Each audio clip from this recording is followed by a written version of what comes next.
So if you've never heard the term Qing dripping before, it's not surprising because it's not something that the modern expression of Chinese medicine is very strongly kind of trained in, and there's lots of reasons for that, which maybe we can get into another day. But the term's Qing dripping, Qing means like emotion, feeling, your affect, or nowadays we might call it your vibe. Chirp can mean your will, your willingness, how your kind of keep going sense of life keeps going. And it also means as you apply yourself, you have to choose a direction or an orientation, kind of like the orientation of a compass. So when we ask ourselves, how do our feelings drive our decisions? How do our overall sense of being maybe make us move towards or away things consciously and unconsciously? That's the idea. And it also brings up the idea that sometimes we have an emotional and or a cognitive and or an experiential disorientation.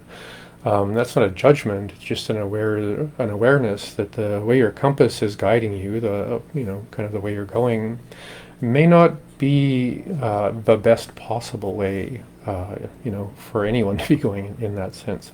And the term Bing can mean illness or wound or even a scar. Now, another way to translate that in an easier way would just to be, say, affective disorientation or emotional disorientation, imbalances in a way. Or, and this is kind of cool, when you think about an emotionally disorienting experience, that describes trauma. So in a way, Qingjibing is a kind of traditional Chinese medicine trauma therapy. Another interesting thing about Chinese, and I won't go too far into this, is the term Qingjibing implies, you could say, complex trauma, but it also implies the skill set to treat people with complex trauma. And it also implies the practices that we learn and engage in within our own lives to resolve those things. So it's kind of a blanket term for all that. So I thought it'd be interesting to begin with something experiential and self-reflective. So just for a moment, consider the pathway of your life if you were to reflect back in the sense of the highs and lows. Now, we don't want to go into that with a sense of judgment, comparison, and what's right and wrong. It's more about, I remember some really great times, and I remember some times that weren't so great.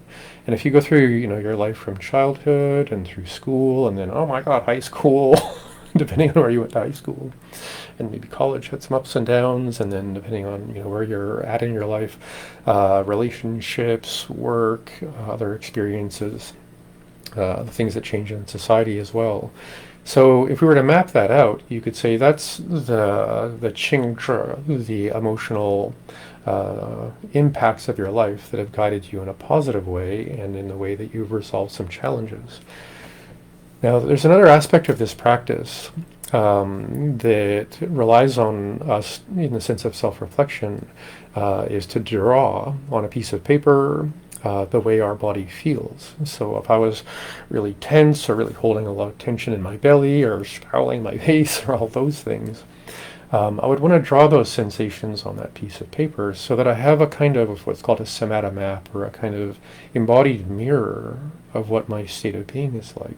Now this can also work, and this is especially useful for acupuncturists, for people in chronic pain, because there might be an original injury, and then the body splits to protect the injury, and then that goes across joint systems, and then we're walking around 3 years later, and it's really hard to track down where the injury is. So sometimes when we draw those things, it helps us kind of pull back the layers of the way the body's holding itself. So these little mapping exercises can be fun.